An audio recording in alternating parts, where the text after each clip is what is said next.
Neemias capítulo 8, versículo 9, vai dizer: então Neemias, o governador, Esdras, o sacerdote e escriba, e os levitas que estavam instruindo o povo, disseram a todos: esse dia é consagrado ao Senhor, o nosso Deus, nada de tristeza e de choro, pois todo o povo estava chorando enquanto ouvia as palavras da lei. Neemias acrescentou: podem sair, e comam e bebam do melhor que tiverem, e repartam com os que nada têm preparado. Este dia é consagrado ao nosso Senhor. Não se entristeçam, porque a alegria do Senhor os fortalecerá. Os levitas tranquilizaram todo o povo, dizendo: acalmem-se, porque este dia é santo, não fiquem tristes. Então todo o povo saiu para comer, beber, repartir com os que nada tinham preparado, e para celebrar com grande alegria, pois agora compreendiam as palavras que lhes foram explicadas. Pai, eu te agradeço por esse momento em comunhão com a nossa família de fé, com essa igreja tão abençoada, tão cheia de amor e generosa. Te peço pelas pessoas que estão agora no nosso campus online, e que essa palavra seja como uma semente. Eu tenho certeza que no tempo certo ela dará os seus frutos, em nome de Jesus, amém. É verdade que nós precisamos aprender a celebrar mais a vida. Eu tenho dito a importância de fazermos sempre um auto-feedback. Nós estamos aqui na jornada da cura, aprendendo tantas coisas que às vezes a gente acaba repetindo como padrão que vem da nossa infância. E a gente acaba repetindo sem saber por que estamos fazendo aquilo que estamos fazendo. Foi uma ministração aqui na nossa casa, onde eu falava sobre a importância de enxergar o mundo com as lentes corretas, que a Thaís, ela sentiu vontade de voltar a servir novamente.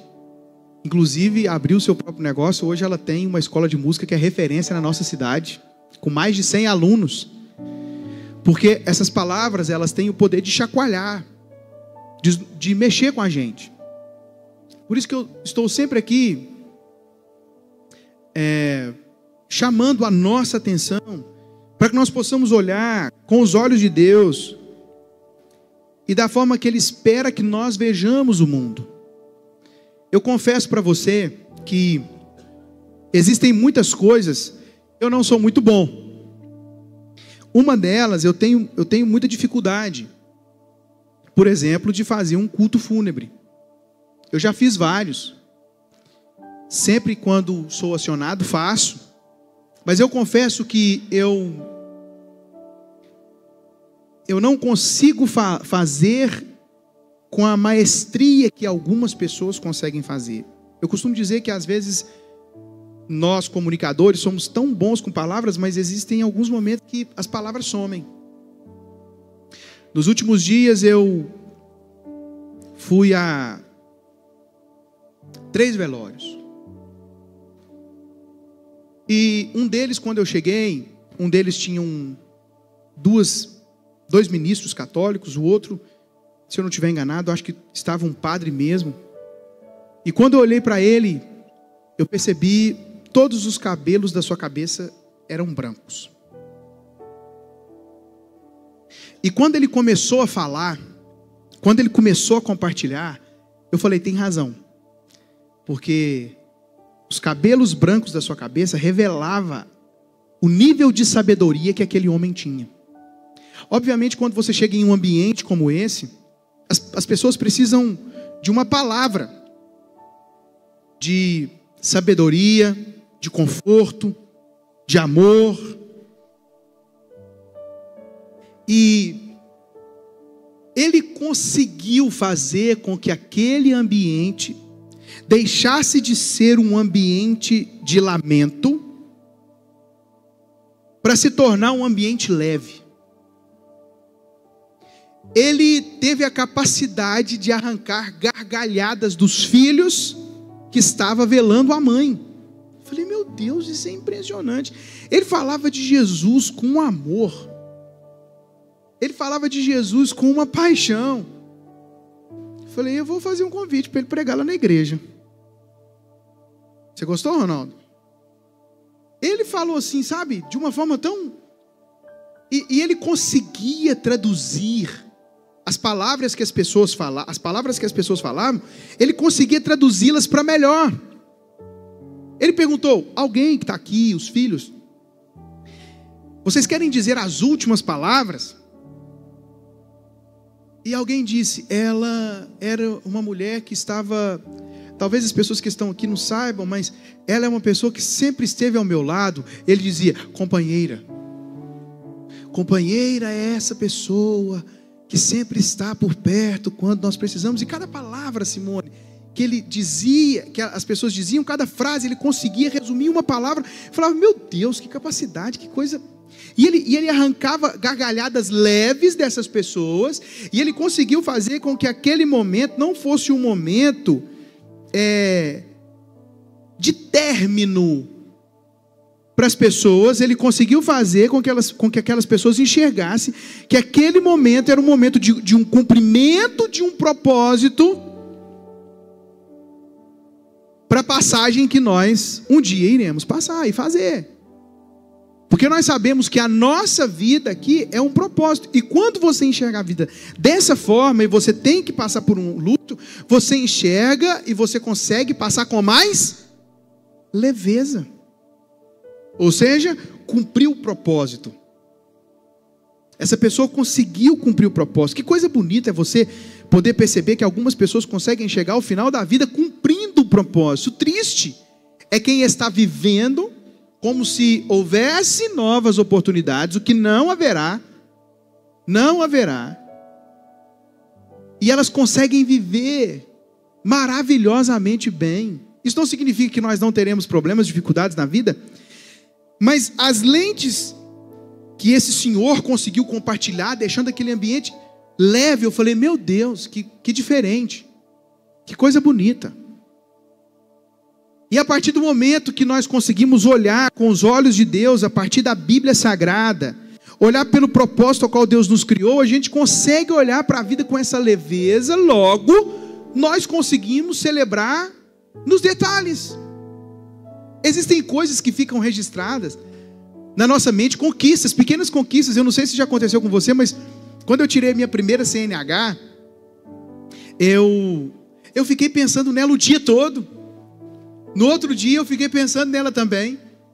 Passou-se 3 dias, 4 dias, não saía da minha cabeça. Não sei se é porque eu fui reprovado 4 vezes. Mas eu fiquei assim, sabe? E aí quando eu cheguei na minha casa não teve festa, não teve júbilo. Eu percebo isso hoje. Antes isso não me incomodava. Mas você deveria colocar a mesma frequência nas suas pequenas conquistas que você coloca nas dores que você passa. Porque às vezes nós somos cruéis. Quando alguém fala, joga uma calúnia, faz alguma coisa conosco, ou até mesmo quando a gente erra, a gente vai para casa, talvez a gente fica se martirizando, talvez a gente não consegue se perdoar, aquilo fica na nossa vida 1, 2, 3 dias, até que sai, até que vai embora. Nós deveríamos colocar a mesma energia nas nossas pequenas conquistas que nós colocamos nas dores que nós arrumamos para nós. Porque isso faz bem, sorrir faz bem, dar gargalhadas faz bem, celebrar a vida faz bem. Sair com os amigos, fazer um almoço na sua casa e convidar seus pastores. Estou sendo intencional. Agendas abertas para o 2º semestre. Então nós precisamos celebrar. Celebrar a vida, celebrar nossas conquistas, celebrar nossos amigos, a nossa família, celebrar mais, celebrar todas as pessoas que passam por um momento de dor, inclusive aquelas que já tiveram em um leito de morte, elas passam a olhar a vida com outras lentes. Eu conversava com o Júlio esses dias, e o Júlio me disse, pastor, eu aproveito muito a minha família. Eu aproveito a minha esposa, aproveito minhas filhas, eu aproveito meus amigos. Sabe por quê, pastor? Eu sei o que é quase perder a vida. É por isso que eu celebro. Pessoas que já tiveram hospitalizadas, como o Cláudio, volta dando outro sentido à vida. Marina passou uma situação com o pai dela, nos últimos dias, de tanta dor, de tanta dificuldade. E no meio da dor ela disse: amor, no meio disso tudo, se eu posso tirar uma coisa boa, eu pude perceber que eu sou forte. Porque o que eu passei com meu pai não foi fácil passar, mas eu percebi que eu sou forte. Então lá em casa, a gente sempre está procurando uma ocasião para celebrar. Meia-noite nós já vamos celebrar o aniversário da Melanie. Já vamos começar celebrando. Você precisa celebrar, nem que seja aquelas pequenas conquistas, porque Deus nos fez de forma espetacular e bela. Tudo que Ele criou foi com um propósito. Como um pai cuidadoso, quando criou a terra, Ele criou de forma maravilhosa, linda, para que vivêssemos bem. Quando nós olhamos para a imensidão dos oceanos, para as belezas naturais, as florestas com seus tons intermináveis de verde, para o nascer e o pôr do sol, pelo sabor de cada fruta, nós percebemos que Deus nos trata também como seres biológicos. Porque isso é um cuidado para que os nossos olhos possam enxergar. Se você ainda não fez uma viagem, se você ainda não teve a oportunidade de viajar de avião, você vai. Você tem que estar lá em cima. Nessa nossa última viagem agora para Brasília, aqui do lado, nós fomos e eu pude percebê-la de cima. E teve alguém aqui da igreja que falou assim: pastor, pelo que vejo você está passando por Goiás ou Brasília. Eu falei: como você sabe? Porque o vídeo e a foto que você tirou mostra alguns círculos que só nessa região que tem. E lá de cima é tão lindo, gente. Lá de cima é tão bonito. Você precisa conhecer outras culturas. Você precisa conhecer e saber o quanto Deus é maravilhoso, o quanto Ele é grande e o quanto Ele fez pessoas diferentes de nós, que chama de filho. E isso é maravilhoso. Se você não enxerga Deus e tudo que Ele fez dessa forma, está na hora de você trocar suas lentes, porque a Bíblia é o maior manual de comportamento humano do mundo. Você precisa entender que o mundo espiritual determina todos os outros. Eu disse para você que Deus fez tudo isso dessa forma porque Ele nos trata como seres biológicos. Êxodo capítulo 17, versículo 6, vai dizer: eu estarei à sua espera no alto da rocha do Monte Horebe. Bata na rocha, Moisés, e dela sairá a água para o povo beber. Assim Moisés fez à vista das autoridades de Israel.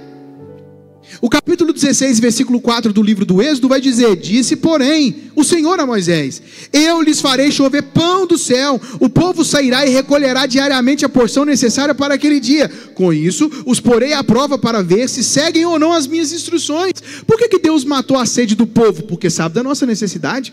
Por que matou a fome do povo? Porque também sabe da nossa necessidade. Deus te trata como um ser com necessidades biológicas.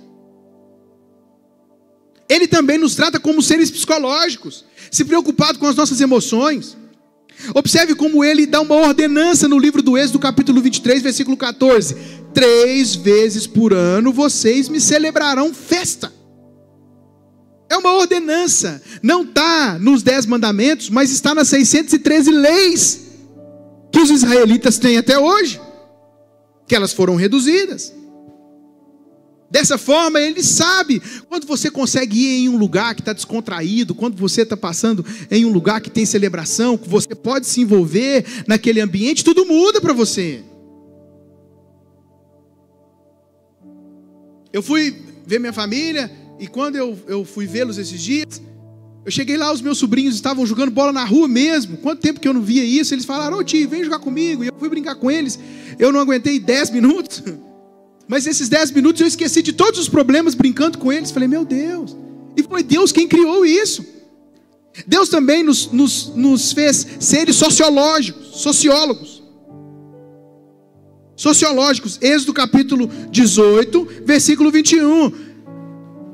Mas escolha dentre todo o povo homens capazes, tementes a Deus, dignos de confiança, inimigos de ganho desonesto. Estabeleça-os como chefes de 1000, de 100, de 50 e de 10. Organização.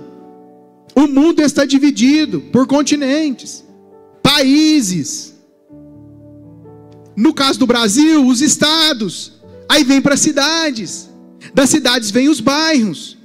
Presidente, vice-presidente, senadores, deputados estaduais. federais, prefeitos, vice-prefeitos, vereadores, secretários, até chegar lá na pontinha do seu bairro, atendendo às mínimas necessidades. Toda essa organização tem uma inspiração bíblica. Deus é maravilhoso. Ele também nos fez seres espirituais, de acordo com Êxodo capítulo 13, versículo 21.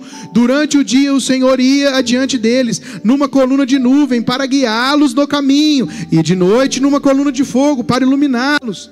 E assim podiam caminhar dia e noite. Essa nuvem tipificava a presença de Deus. Quando a nuvem se levantava para andar, o povo arrumava o seu acampamento, desmontava as suas tendas e iam caminhando com a nuvem, porque a nuvem tipifica a presença de Deus. Chegava em determinado lugar, a nuvem parava. Então era um sinal que ali eles deveriam parar e montar as suas tendas, as suas casas. Presença de Deus. Qual é o problema? O problema de algumas pessoas é que elas não estão conseguindo enxergar que em várias esferas da vida a nuvem se moveu e elas continuam paradas. Triste coisa é achar que Deus ainda está naquele movimento quando Ele já não está mais.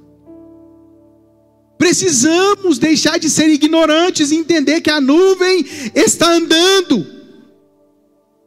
Observe que na nossa cidade havia um semáforo. Ali naquela rua, se eu não estiver enganado, é Olegário Maciel, José Bernardes Maciel. Não é que está agora, do Rio de Janeiro, não é isso? Rua Rio de Janeiro? Não tinha um semáforo lá? Ainda pequeno, vindo a Lagoa da Prata, eu lembro que tinha um semáforo. Provavelmente ali tinha um fluxo muito grande dos carros. Hoje tem semáforo lá? Não. Por quê? Provavelmente a demanda agora foi para outro lugar.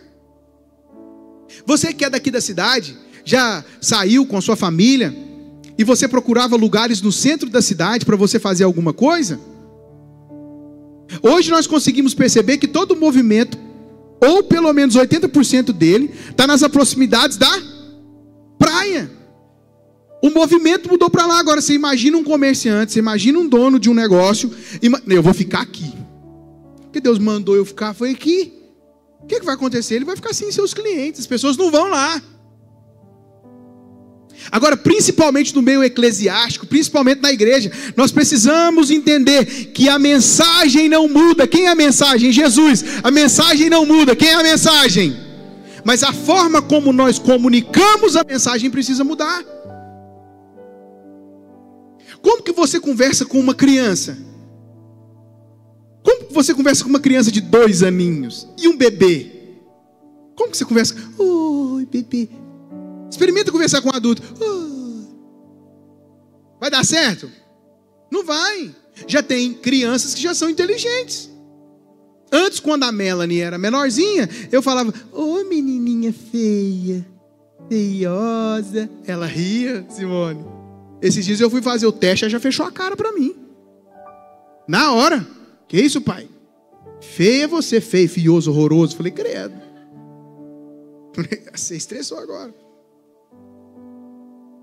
Palavras estão nascendo, palavras estão caindo, o mundo está mudando e nós insistimos em continuar fazendo as mesmas coisas. Quem é que deseja ter resultados diferentes na vida? Fazendo as mesmas coisas não vai funcionar. Então nós precisamos enxergar isso.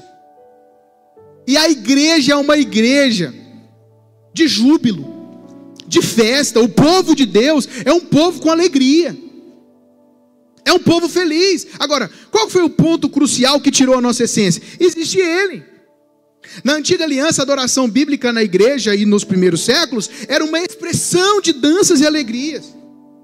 Mas no ano 313, Constantino, filho de Constâncio, ele foi o responsável por legalizar a religião cristã, porque nós éramos perseguidos. Então, ele fez uma carta, soltou um edito dizendo que agora nós não seríamos mais perseguidos. Que coisa boa, que coisa maravilhosa. Só que ele se sentiu no direito de mudar e colocar liturgia nos nossos encontros.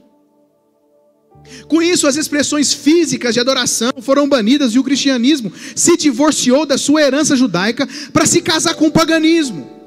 A dicotomia pagã pregava que vivemos em dois mundos, o sagrado e o secular. Então separou-se a fé do trabalho, a religião do estudo e a crença da ciência. Condenaram o material e exaltaram o espiritual. Pensamentos pagãos, filosofia e religião pagã se infiltraram na fé cristã. E agora nós odiamos o que é material e supervalorizamos aquilo que é espiritual. E isso permanece atormentando os crentes no século 21. O moralista, o legalista, eles pregam doutrinas que deve-se evitar tudo que é material e buscar somente aquilo que é espiritual. Eles dizem: usem roupas desconfortáveis, vá a lugares desagradáveis, machuque o seu corpo, jejue e seja miserável para ser santo. Porque tudo que é material não presta. Meu Deus. Quem acha que um carro hoje serve para um propósito de facilitar a sua vida? Quem acha que os aviões hoje estão facilitando a vida de muitas pessoas? Inclusive a sua, para você chegar naquele país que você sonha mais rápido. As nossas casas, você não pode idolatrar essas coisas, mas as melhores memórias construídas na nossa família são feitas nas nossas casas.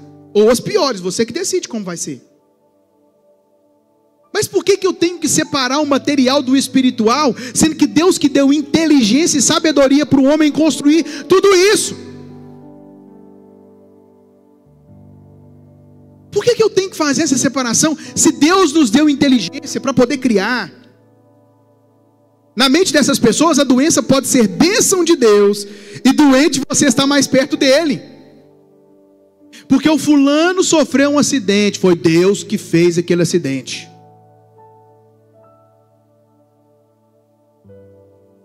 Porque o fulano agora está com câncer, foi Deus que colocou câncer nele. Cadê os pais? Pais, homens, pais. Levanta a mão, deixa eu ver, levanta a mão, sim. Isso, deixa eu ver, bem alto, assim, você que é pai. Seu filho está desobedecendo você tem um poder de colocar um câncer nele. Para ele obedecer você vai colocar? Ei, eu fiz uma pergunta, você vai colocar? Seu filho não tem maturidade ainda para poder dirigir. Só que você vai colocar o carro na mão dele, e você faz questão que ele sofra um acidente, que ele quebre 2 pernas, e por um tempo fique sem memória, só para ele poder aprender a obedecer você. Certo ou errado? Errado? Agora, se nós, sendo maus, sabemos oferecer aquilo que é de melhor para o nosso filho, imagina Deus, o nosso Pai que nos criou. Ei! Pastor, mas acontece? Acontece. Deus permite. E no meio da permissão diz a Bíblia que todas as coisas cooperam para o bem daqueles que amam a Deus. Então nós precisamos olhar com esse olhar para Deus como o nosso Pai, que permite que nós venhamos viver a vida que nós queremos viver. Obviamente teremos as consequências. Mas hoje eu tenho um convite a você para festejarmos. No Antigo Testamento havia momentos de jejum e arrependimento. Eram 7 tempos marcados, dos quais 6 eram festas e somente 1 era jejum. Nas festas o comando era para se regozijar, comer, beber, desfrutar da vontade de Deus. O mesmo Deus que mandou Israel jejuar foi o mesmo Deus que mandou Israel festejar. Aprenda de uma vez por todas: jejuar não é mais espiritual do que festejar. São práticas necessárias para que nós possamos manter o nosso espírito cheio de ânimo. Só que a gente quer espiritualizar tudo, Simone. Quem conhece a vida do profeta Elias? Profeta Elias, você conhece? Um homem de Deus. Ele teve a capacidade de enfrentar mais de 800 profetas de Baal que estavam a favor de Acabe. Ele disse: vamos ver, eu proponho para vocês um desafio. Vamos ver qual que é o Deus que é poderoso. Vocês vão clamar: o Deus que responder com fogo, esse é o verdadeiro Deus. Ele tinha tanta convicção que os deuses daquele povo não responderiam, que ele começou a fazer chacota. Ih, vocês estão aí o dia inteiro, cadê o Deus de vocês? Talvez está dormindo, talvez não está ouvindo. E diz a Bíblia que quando chegou, esses deuses não responderam com fogo. Quando chegou no momento da vida de Elias, chegou no momento em que agora ele poderia chamar a presença de Deus, ele ainda fez questão de encharcar o holocausto. Ele fez questão. E em uma oração, o Deus de Israel respondeu com fogo. Então todo aquele povo pôde ver que ele servia ao verdadeiro Deus. Só que uma mulher conseguiu colocar intimidação no coração dele. Mande um recado para Elias e diga para ele que os deuses me façam outro tanto se amanhã a essa hora eu não fizer com ele aquilo que ele fez com os meus profetas. O cara ficou com medo. O espírito do medo, o cara que matou mais de 800 profetas, agora ficou intimidado pela voz de Jezabel. Diz a Bíblia que naquele momento ele disse: Senhor, basta, tira minha vida, eu não sou melhor do que os meus pais. Parece que havia uma luta interna com ele, alguma coisa que ele queria provar para ele mesmo concernente aos seus antepassados. Mas diz a Bíblia que ele vai para o deserto. Fala comigo, deserto. Ele vai pro deserto. Diz a Bíblia que ele deixa ser um moço. Ele diz assim: fique aqui e não vá comigo. Ele vai para o deserto e se isola. Diga comigo, deserto. Depois se isola. Quando ele chega em determinado lugar, numa caverna, o anjo aparece para ele e diz para ele assim: Elias, o que você está fazendo aqui? Se o anjo está perguntando o que você está fazendo aqui, significa que Deus não queria que ele fosse. Vamos usar a sua capacidade de pensar comigo? Vamos. Se o anjo perguntou o que ele estava fazendo lá, significa que Deus não queria que ele estivesse lá. Sabe o que o anjo fez, Miriam? Elias, você é um homem de oração. Levante agora e clame, porque essa angústia vai sair do seu peito. Sabe o que o anjo fez, Thaís? Elias, levanta, come e dorme. Novamente, Elias, levanta, come e dorme. Porque na maioria das vezes, quando você precisa descansar, o religioso está falando que você está com falta de oração. Porque você e eu só somos seres espirituais. A Bíblia diz que Jesus chorou. A Bíblia diz que Jesus descansou. A Bíblia diz que Jesus foi a uma festa de casamento e se alegrou. Então você precisa entender quais são os momentos e os tempos na sua vida de orar, de jejuar, de buscar a face do Senhor, e qual que é o momento de você jubilar e até descansar. Diferentemente, o evangelho gnóstico, que ele é contra a alegria, a prosperidade, amaldiçoa a terra e a criação. Isso, muito do que se vive hoje no evangelho, nos evangelhos, vem do gnosticismo. Se alguém está chorando, está sendo tocado por Deus, mas se alguém está sorrindo, deve estar na carne. Um dos segredos do crescimento saudável da nossa casa é que nós fizemos uma imersão na cultura da nossa cidade e entendemos que essa cidade é uma cidade feliz. O Lagopratense, ele tem tanto motivo para desistir, não desiste.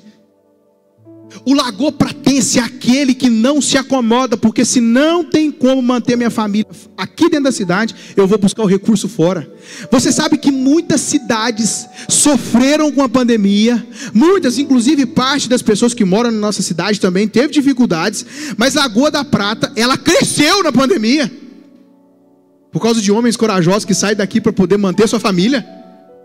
Um povo que não desiste, um povo alegre, um povo feliz. Meu Deus do céu, o Lagopratense é feliz. Ontem eu saí de casa com a Marina, e quando eu passei em determinada rua, tinha uma senhora do lado de fora com uma caixa de som desse tamanho, taca sertanejo. Ela não fica satisfeita de ouvir só para ela não. De vez em quando eu passo ali nas proximidades da praia, tem um senhorzinho que eu gosto, até filmo ele. Ele fica assim, você já viu sim ou não? Você já viu? Ele fica assim, cara. Eu falo, meu Deus, Lagopratense é feliz demais. Que povo feliz.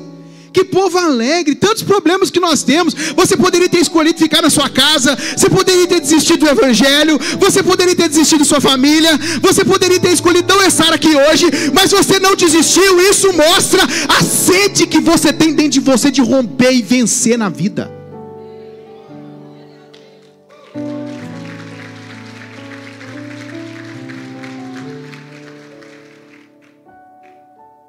Por isso eu tenho um conselho a você: não se associe a pessoas religiosas. Quando eu digo dos religiosos, eu estou dizendo daqueles que têm 3 grandes marcas: a perfeição, a punição e a infidelidade. Não se engane, igrejas religiosas, pessoas religiosas, não são aquelas que dizem como você deve se vestir. O nome disso é uso e costumes. Igrejas ou pessoas religiosas são aquelas que não permitem as pessoas verem a sua vulnerabilidade. Exigem de nós um padrão de perfeição. Você tem que ser perfeito. Inclusive você não pode errar. Com isso nós colocamos uma marca no mundo onde qualquer coisa que nós fazemos, as pessoas têm uma frase e um rótulo para nós: "Ah lá o crente". Vamos pensar. Eu nunca vi, você já viu alguém dizer assim? Quando alguém erra dentro do padrão que aquele segmento colocou, alguém erra, a pessoa que está vendo diz assim: "Ah lá o espírita". Você vê? Alguém já viu? Eu nunca vi. Deixa eu ir mais longe.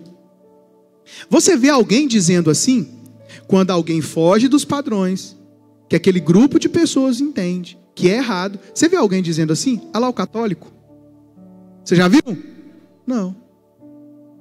Mas a frase que a gente sempre ouve é "Ah lá o crente".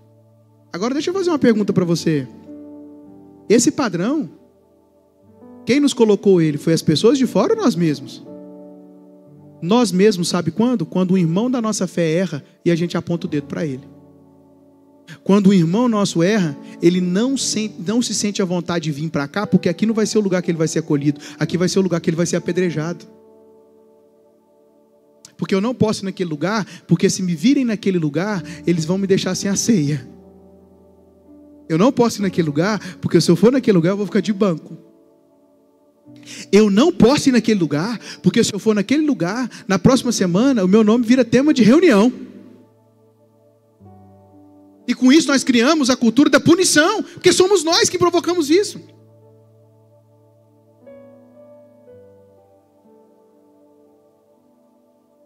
Igrejas e pessoas religiosas são aquelas que, quando um irmão da sua comunidade de fé tem um deslize, não perde a oportunidade para puni-lo. Meu Deus, eu fico olhando para Jesus e vejo que aquela mulher samaritana tinha 5 maridos, e quando encontrou com Jesus estava com um que não era dela. A primeira missionária na Bíblia já tinha se divorciado várias vezes. Você olha para Jesus fazendo convite para Zaqueu para passar um tempo na casa dele, um cara que era ladrão, mas que a partir de um encontro com Jesus tem sua vida transformada. Mas não, nós fomos ensinados que a gente tem que ir na pastelaria do crente,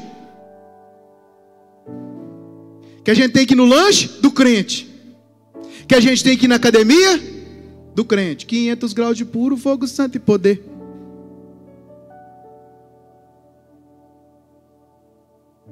E com isso nós afastamos do mundo. Agora deixa eu fazer uma pergunta para você. Jesus fez um pedido para nós ou ele deu uma ordem? Ide pelo mundo e pregai o evangelho. Ele fez um pedido ou ele deu uma ordem? Mas como que nós vamos cumprir essa ordem se nós estamos sendo excluídos? Nós estamos excluindo do mundo. Pastor, mas se a gente estiver nesses ambientes, a gente vai se contaminar. O problema não é o ambiente, é você que ainda não está forte. Você sentindo o silêncio da morte aqui agora? Eu estou, como diz o meu amigo JP Carvalho, estou ouvindo barulho de cérebro. Nós precisamos pensar. Porque se você for um cristão de verdade, a alegria do Senhor preencher o seu coração, você vai conseguir estar em todos os ambientes, exalando o amor de Deus e atraindo pessoas a Ele. Mas não, é melhor excluir, né? É muito mais fácil. É muito mais fácil eu estar excluído. Somos uma igreja de números. Nesses 10 anos, além da cultura da transição que precisamos fazer, nós batizamos mais de 100 pessoas. Esse ano nós queremos batizar 100, esse ano. Já batizaram aí, estamos quase na casa dos 50 que batizaram. Amém? Lagoa da Prata tem quantos habitantes? Vamos lá, gente. Quantos habitantes tem Lagoa da Prata? 60 mil? 50 e... Vou colocar 60, pode? Fizeram uma pesquisa aí e diz que o número dos evangélicos estão aumentando. Essa é uma boa notícia. Eu quero saber se os nossos atos estão transformando a nossa cidade. Porque aí é um crescimento com propósito. Porque só para falar que é? Não. Mas eu vou te fazer uma pergunta melhor ainda agora. Quantas pessoas nós das igrejas evangélicas batizamos por ano? Com o percentual que nós temos, quantos anos vai demorar para que nós possamos ver uma cidade rendida aos pés de Jesus?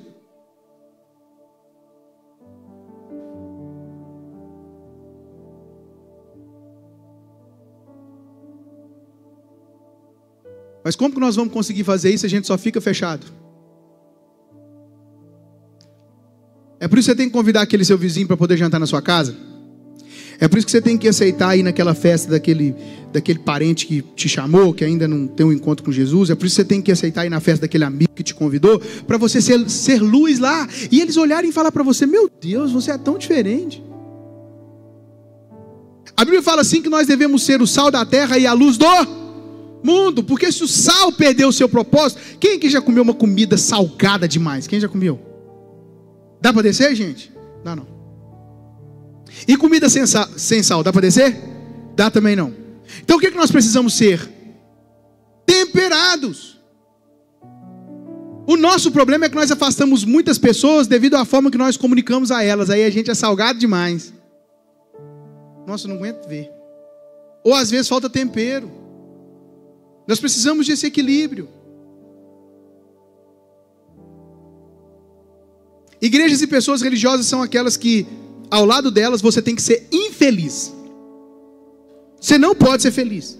Se você viajar, se você se vestir de forma elegante, bonita, se você gostar de frequentar bons lugares, bons restaurantes, se você desejar ter uma vida próspera, se você gostar de festejar, eles vão corrigir você. Gosto do que J.B. Carvalho diz. Ele diz que um religioso, quando vê alguém feliz, ele sempre vai dizer: vigia, irmão. Digo mais, se um religioso ver você indo para o festival, ele vai dizer: festa da carne. Por quê? Porque ele adotou a dicotomia como parte essencial da vida dele. Ele não consegue ver Deus na celebração. Aprenda, não existe dicotomia em sua vida sagrada e secular. Você é um ser totalmente consagrado a Deus. Quando você está orando chorando, Deus está com você. Quando você está derramando lágrimas, Ele está com você. Quando você está jejuando, Ele está com você. Quando você está tirando férias com sua família, Ele está com você. Quando você está ao redor da sua mesa, na sua casa com a sua família, Ele está com você. Ele está com você o tempo todo, porque todas as coisas que você está fazendo, Ele está glorificando o nome dEle. Mas eu não consigo ver Deus em uma celebração, numa festa. Existem muitas pessoas que podem estar em um ambiente de igreja e não estão honrando a Deus. E não está fazendo a vontade de Deus. Agora eu preciso chamar a sua atenção para o texto que nós lemos aqui no começo. Neemias capítulo 8, versículo 9, vai dizer: então Neemias, o governador, Esdras, o sacerdote e escriba, e os levitas que estavam instruindo o povo, disseram a todos: este dia é consagrado ao Senhor. Repita comigo: o nosso Deus, nada de tristeza e de choro, pois todo o povo estava chorando enquanto ouvia as palavras da lei. E Neemias acrescentou: podem sair, comam e bebam do melhor que tiverem, e repartam com os que nada têm preparado. Este dia é consagrado ao Senhor. Repita comigo: não se entristeçam, porque a alegria do Senhor os fortalecerá. Os levitas tranquilizaram todo o povo, dizendo: acalmem-se, porque esse é um dia santo. Esse é um dia. Então, no dia santo, no dia consagrado ao Senhor, não fiquem tristes, comam, bebam, festejam, porque vocês tinham motivo para ficar triste. Os muros da cidade haviam sido destruídos, mas agora eles foram reconstruídos. Aquilo que representa proteção para vocês já está no lugar. O povo já voltou lá do exílio, e agora vocês têm motivo para festejar. Então o povo judeu celebre e festeja, porque o motivo para se entristecer já foi embora. Um dia santo e consagrado, eu tenho que festejar e me alegrar.